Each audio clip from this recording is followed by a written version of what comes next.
If you've seen any of my collection or unboxing videos, then you probably have figured out that when it comes to Doctor Who collecting, I am not a minimalist, but I have thought about what a Doctor Who DVD and Blu-ray collection would look like if you were trying to have the most minimalistic, space-saving Doctor Who collection on the shelf. So I want to talk about that and show you what it would look like today on the Doctor Who Guide.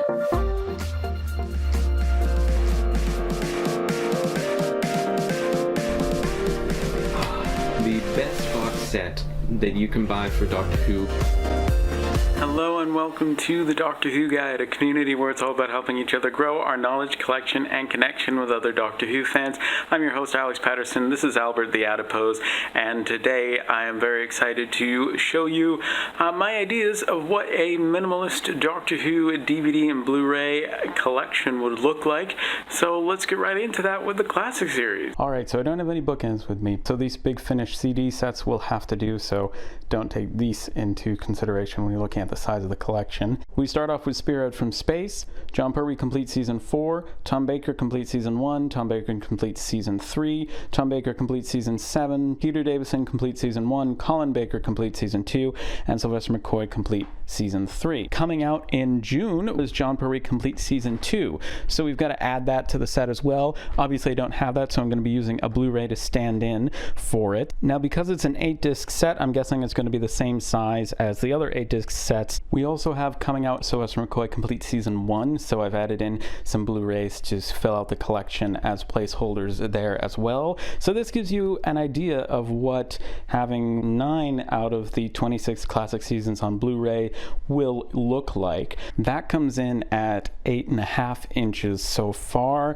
The majority of these Doctor Who classic season releases have been almost an inch wide. We can then do the math about the remaining seasons. If seasons 1 to 26 all get released and all the future seasons are an inch wide, that bigger size, then you're looking at a 2-foot long Blu-ray collection in total, looking at around 24 inches. I figure if you really want to go the minimalist route, if you're starting collecting Doctor Who and you want to get it for the cheapest amount of money with the most shelf space saving strategy, then getting the Blu-rays as they come out is going to be the way to go. You get all the bonus features from the original DVD releases as well as many more on top. This minimalist collection does come hand in hand with getting a BritBox subscription, which is $7 a month and a pretty low price to be able to watch any of the other remaining stories on BritBox. BritBox does have a couple of stories missing here and there, so you might have to add a couple of DVDs to the collection until they come out on Blu-ray. So I realize that this minimalist classic Doctor Who collection doesn't have any of the 60s Doctor Who episodes on DVD or any of the seasons that haven't been released on Blu-ray yet on DVD interspersed there. That is because I'm working under the assumption that all 26 classic Doctor Who seasons will be released on Blu-ray. We know that that's a very likely thing for seasons 7 to 26, and we're all hoping that seasons 1 to 6 will also get the same treatments. We're also working under the assumption that every last bonus feature that was on the DVDs will be transferred over onto the Blu-rays, which seems like what they're doing. So on to the new series on Blu-ray. This here is the most minimalist your new series collection can be currently.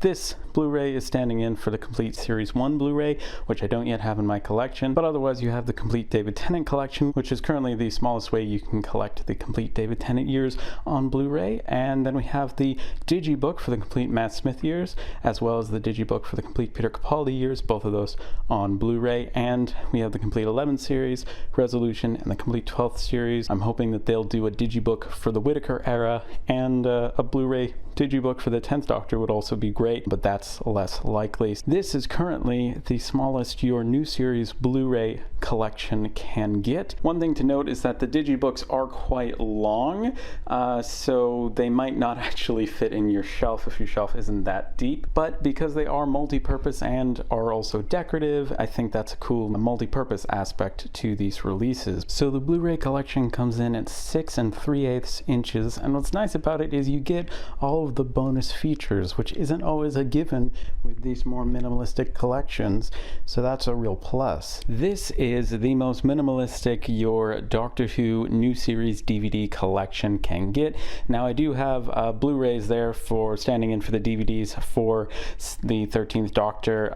Right now my Whittaker DVDs are packed away, so the Whittaker Blu-rays are standing in, but they would be around the same size as the DVDs, so it gives you an idea of just how small the new series collection can get. Now this includes the Christopher Eccleston and David Tennant collection, the Matt Smith collection, and the Peter Capaldi collection, along with the complete 11th series, Resolution, and the complete 12th series, and soon coming in March we'll also have the Revolution of the Daleks special, so do add on an extra Blu-ray or DVD to these final measurements for the collection. But right now the collection as it is comes in at 5 inches.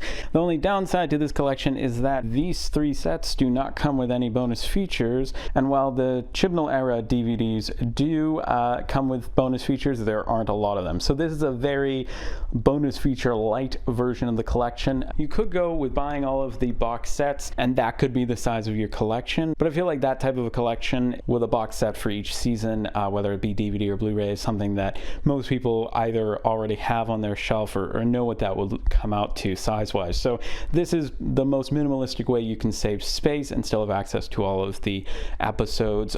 There's no shame in having a big collection. I'm certainly a fan of it, but really I think the most important thing to remember as we talk about a minimalist collection, it's not just the size, the width of it, the number of items in it, but more the intentionality behind choosing what you buy and seeing whether it gives you joy. That's the important aspect to a minimalist collection, in my opinion. As long as you're using the items, getting joy from them on a regular basis, I think that's an important aspect of minimalism that people don't seem to talk about enough, rather than just the size or number of items that you have. Comment down below with your suggestions on how to best create a minimalist Doctor Who collection. Thanks so much for watching. Stay safe, wear a mask, keep growing your knowledge collection and connection with other Doctor Who fans, and we hope to see you in the next video. Bye!